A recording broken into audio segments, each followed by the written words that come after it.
Hello, I made it. It is December 29th, 2025. I am Desirae. I am the author of a poetry book as well as a fiction novel. But I am here to share my poetry month thing that I love to do, which is share a poem a month that usually comes from my poetry calendar. And I am late because I like to do it at least the first of every month or the first week of every month. And it is, like I said, December 29th, which means I'm just making it before the new year. And I still count it as a win though, because at least it's in December. I am still sharing the poem from this poetry calendar in December. And so I'm grateful for that. The time is 11:51 a.m. and I'm gonna jump right in. I'm gonna jump right in, but I'm gonna do it a little differently because I'm going to read the poem on the poetry calendar and then read the longer poem that is from my poetry book, Stay at Home Calls for Poetry. Um, and then I'm going to read a poem because I subscribe to the email list of Poetry a Month. Or so you receive a poem a month from poets.org. And so that's what I received. And there was one poem that stood out to me a while ago. Let me see when, because my computer is right here. It stood out to me December 16th. And so I started to save it to be able to read it when I finally recorded this video. And so I'm going to read that after. So first, happy holidays. I feel like I jumped right in. But happy holidays. I have not recorded a video all month as well. And so that's why I feel like I'm all over the place. But that's okay. I hope you are doing well. I hope you are getting rest, and I hope you are taking care of yourself. I planned for this week or this 3 days before the new year to get rest because it was busy last week with celebrating Christmas and visiting family and stuff. But yeah, make the time for yourself, and let's take 3 deep breaths before going into the poetry.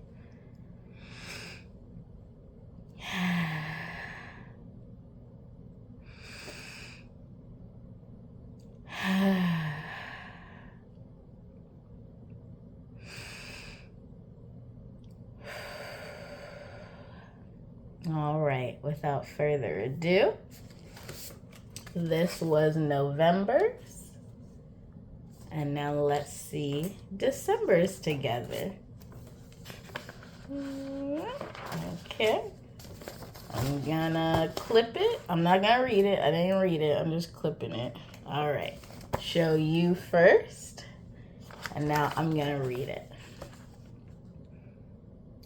When will racist people stop seeing enemies and see what is? Why does humankind create a foe when nature creates things to grow? When will racist people stop seeing enemies and see what is? Why does humankind create a foe when nature creates things to grow? So, surprisingly, I think I changed this ending. I think this ending is not in my poetry book. I do like how I changed this. It has a rhyme in it, foe and grow. But also, I feel like it flows well with the idea of humankind creating, like, us, or people tend to see enemies, and it can be in other people, it can be in other things. But as fast as we can see enemies, are we able to see like the beauty in things that grow and the beauty of just the world around us? And I feel like it's getting harder and harder for us, or is it for me? I guess sometimes I could just forget about the beauty around us because of so much happening in our world, or just so much going on, or just like I feel like the deterioration of connection. And so AI comes to mind for that with me, and I fear AI. And so just the idea of that, and yeah, it's a creation, but it feels like a disconnection, which I don't like. And I know it provides a lot, but I also see how it can be used the wrong way. And I feel like that's being approached or utilized more in the negative rather than the positive. But then again, like, how do you say what is positive and negative about certain creations? is because it's about how you use it. And so that's one thing that comes to mind. But then there's just foes of like approach to people. People can have different ideas and views from us. But are you harming another person? Are you being negative towards that other person? Or are you listening? Are you accepting that we can be two different people but still coexist? Or are people being disrespectful instead of being respectful? And so that's where I feel like it's sadly easier for foes than easier for, I guess, harmony. But let me find the full poem for you, because I do remember where this is from, and then I don't necessarily. But if you do want to purchase my poetry book, it is available on Amazon, it's available on my website, it's available on Barnes & Noble's website. Yeah. My website is desiraesstories.com. That is DESIRAES. And then another STORIES.com. All right, let me find this for you. I cannot. There you go. So this is at the end of my poem, We Want to Be Treated as Humans. So I did add, why does humankind create a foe when nature creates things to grow? That was added. That is not in my poem. That's on page 28. But I will read it to you. We want to be treated as humans. I am weighed down. Cops are killing Black people, acting like that's the job they were given. White murderers and criminals get arrested, put politely in police cars. They get mugshots, not a video of their last moments. Innocent white people live their lives without being bothered. Innocent Black people live their lives being tormented. She wants to learn, she wants to grow, she wants to live. He wants to learn, he wants to grow, he wants to live. They want to learn, they want to grow, they want to live. Human beings want to learn. Human beings want to grow. Human beings want to live. Even when a crime is committed, the criminal is human, wanting to learn, wanting to grow, wanting to live. People understand this when the criminal is white. When will Black lives matter? When will racist people stop seeing enemies and see what is? And so, yeah, in my poem, it was specifically focused on Black Lives Matter.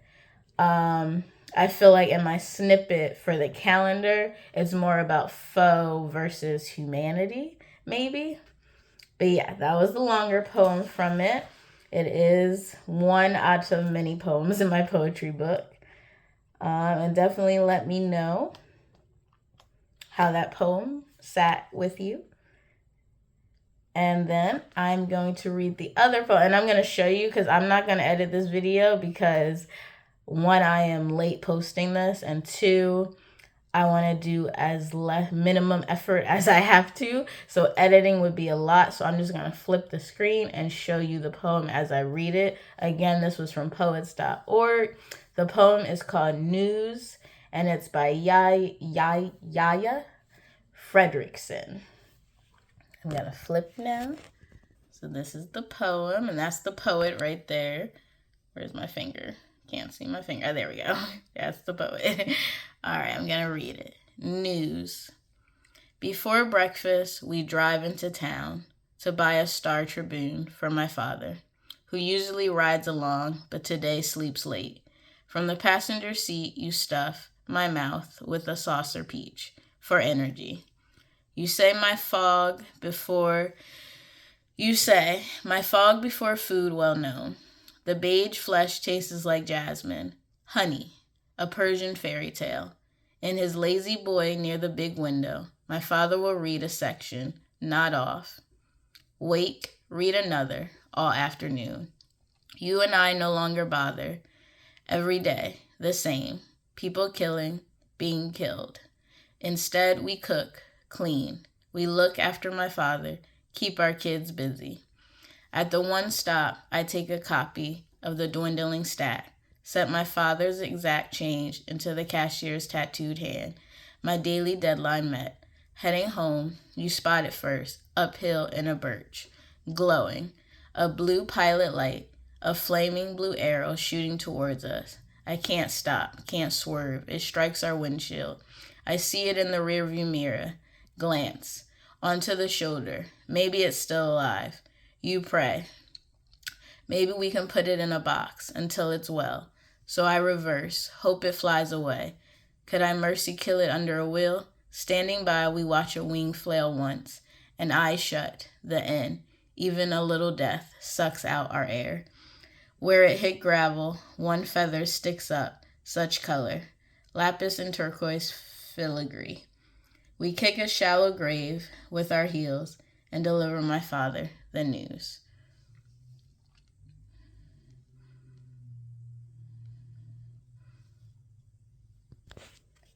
And what stood out to me about this poem is that they don't want to read. I'm saying because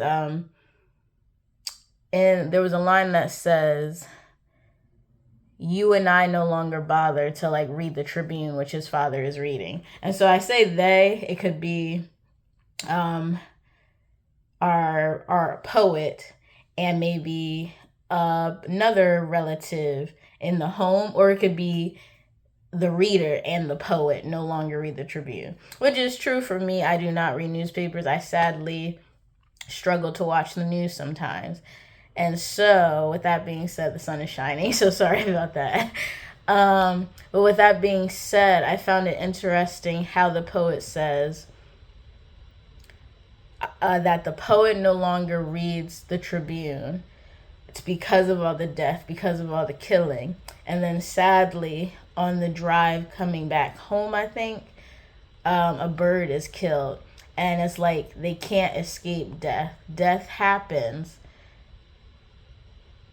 And it's just that the weight of it, or the thoughts that come about because of death. And so I just found it very interesting of how they tried to like make their routine be about their dad, but also like how they're just trying to, like, they're eating the peach. And it's just acknowledging like how they try to step away from all that news, but yet they have to tell their dad the news that sadly they hit a bird, or a bird crashed into them on their way driving back. And so I just found it very interesting because it feels like a snippet in time, but it also feels like a commentary on something. And so, yeah, let me know what you took away from this poem as well. Thank you so much for listening and catching up and watching with me.